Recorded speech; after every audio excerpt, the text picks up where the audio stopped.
Ndewonu m Igbo ndị ọma na-ege ntị. This particular officer ọ nọ na-echeki document this traveler na-alọta alọta. I don't alọta east or ọ na-alọta ebe I don't know. Ọ na-echeki his document. O chekicha his document. Ihe this particular officer mepere ọnụ wee gwa this man wụ, okay, you are free to go. O nwere ihe m ji na-eweta this particular thing because Inspector General of Police Nigerians, they need to see this particular thing. Oh, a na-ekwu ya iche na ọ wee egwuregwu. This man wee see ya, okay, you can go. You can go. I wanted to check ma ọ bụrụ na ị bụ onye Igbo. I wanted to check if you are an Igbo person because if you are an Igbo person, I'm going to detain you. Can you imagine that kind of statement? If you are an Igbo person, that I will detain you. That is to tell you that we are not safe. I'm going to play the video you watch here. We are not safe. In a particular video where Anambra boy na dey eme prank up and down gara na Lagos to go and beg. Okay, mgbe o rutere na that premises, ha na-ajụ ya ịbụ onye ebe, kedu ebe ishi?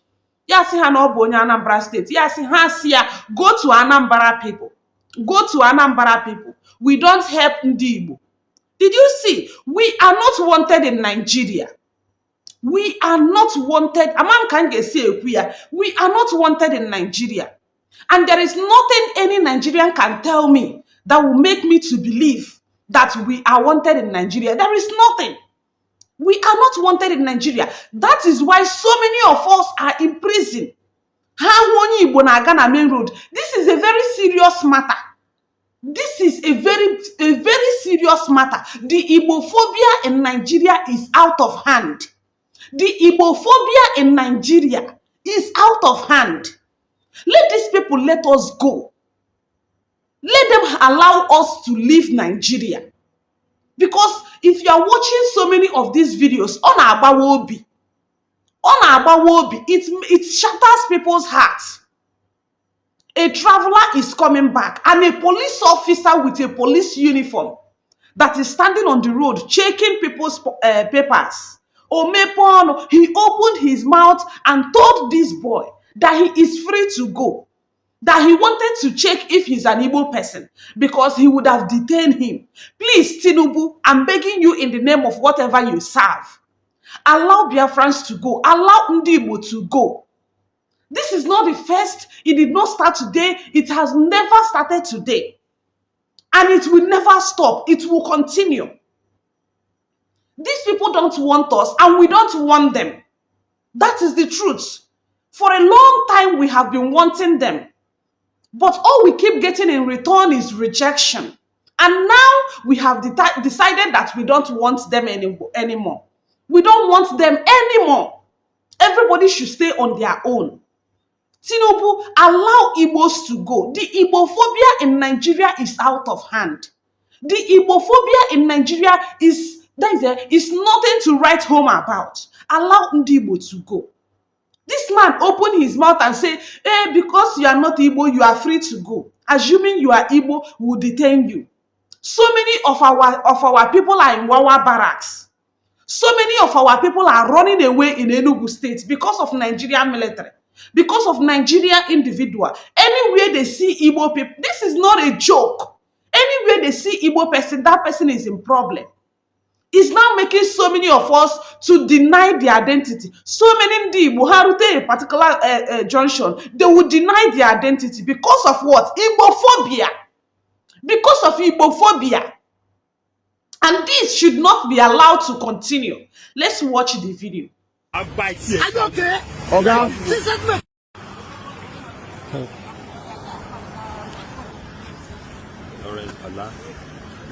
Sorry?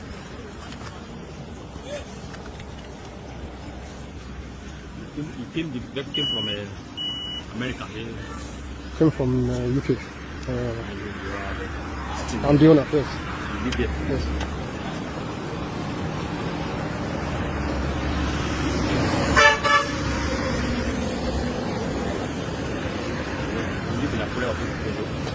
I live in Akure.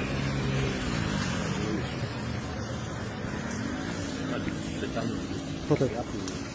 Sorry? Can do better to me. I don't have anything now. I don't have anything. I would have given you. I just want to see you are very close. That's all. with another person, or Igbo or that person. I'll just pull out. I don't get anything. That's why. So again, I will give you now.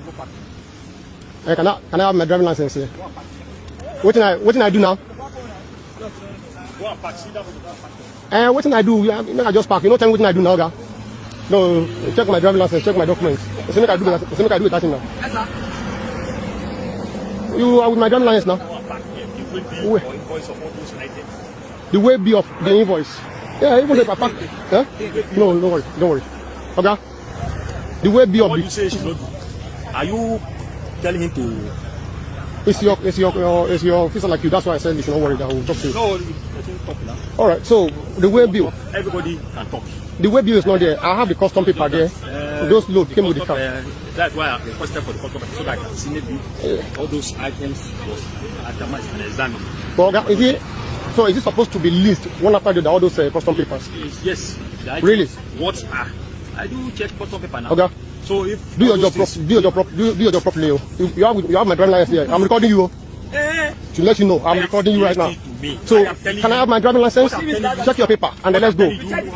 Better. Everything is intact. Why Okay. not back? Don't shout. Leave him. I'm going on record. But I've already told you. You have my paper. My paper is correct. Everything is there.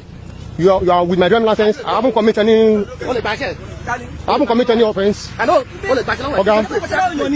Are you okay? Are you okay? Okay.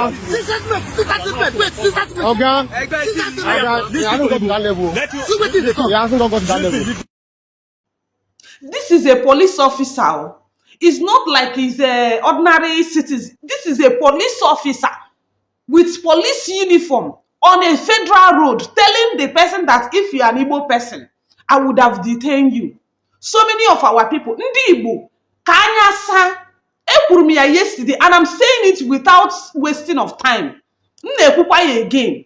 Okwe hure any military biara na begi, ibia bugi, gbuo the person. Enwere onye biara igbu gị, gbuo the person, a na-akpọ ya self-defense. Because the other day, ha kpọpụtara ndị elders. It have gotten to the extent that they don't respect anybody in Igbo land. They brought out our elders. They stripped them of their clothes. They asked them to sit down on the floor and be humiliating them. They burnt down 2 houses. The other time, this set of people, they came out and said, no, but man, NNAMDI KANU. NNAMDI KANU is burning this. NNAMDI KANU boys are doing this. NNAMDI KANU boys are doing that. Whereas it's Nigerian military that will be committing all those atrocities. Imagine coming to a community to tell them, if you don't bring out ESN, that will burn down, will continue to disturb you. You will never have peace in your community, in your ancestral land. Ihe abụghọkwa ihe egwuregwu. Ihe abụghọkwa ihe egwuregwu. A na-ekwu ya otu onye ọbụla eche nọ ihe eji egwuregwu. Ihe abụghọkwa ihe egwuregwu. Because anyị gba nkịtị, ihe a ga-eme anyị onye ọbụla agba ọsọ n'ala Igbo. Anyị gba nkịtị, if we don't stand up to our ground to face what is facing us, anyị niile ga-agba ọsọ n'ala Igbo. Maka obere ka ike ji emebi nsị. Obere. Can see that you will never have peace in this community unless you provide the ESN. The elders, we are telling them. I'm telling you from an eyewitness that called me from the scene. The videos is also on social media. If you don't provide us with the ESN, that you will never have peace in this community. The men, we are telling them, oh God, we don't know where the ESN are. These people, they don't want to hear. They tortured the elderly men. They tortured them. After torturing them, they left. They even burnt down 2 houses before they left. They even promised them that made them to pack their things and be running away. Now, today being the 24th, I think, 24th, this same set of Nigerian military is telling an Igbo person, is telling a Nigerian, if you are an Igbo person, I would have detained you. So many of our brothers and sisters are in Wawa barracks. So many of them are in Kuje prison. So many of them are in different prisons in all over Nigeria. Mande metere ihe, mande na-enwe ihe ha metere. Mande ha hụrụ n'ụzọ, they will catch them and they will just do them as they please. This is not a joke. If we don't stand up to our feet now and begin to fight this thing, ihe a bụkwa ezigbo agha, and a lot of people think it's a joke. If we don't stand up to our feet now to defeat these people, to tell them that we are not running away from fight, they will displace us from all our communities. We'll run away from all our communities. And when they don't accept you in their community, are you going to run back to your enemies? We have to stand up to our ground. I don't care what will happen, because this thing is draining. It's draining. A police officer openly telling somebody, if you are an Igbo person, I will detain you. Tell me how many Hausa person that is in the prison that is in Southeast, that is in Alibu. How many Hausa person? How many Yoruba person? How many Fulani person? None. Even the ones that they know that is a hardened criminal. The one that they know that, yes, this person will be mad. They will arrest them. Once they arrest them, they will free them, they will go. Even if it's the community that arrested them, maybe some part of community arrested Ndoshi, kidnappers, or all these people that spy people. How may arrest or grande police? They will release them. As long as they are not Igbo, they will release them.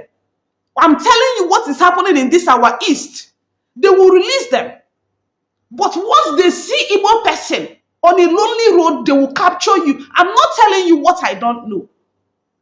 They will capture you and detain you. Not even that they will put you in the police station or in the prison in the Southeast. They will take you to Medugri. They will take you to Kogi. They will take you to anywhere in the North. This is Nigeria for you.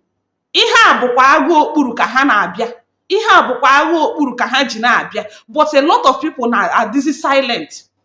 If we don't stand up and face what is facing us,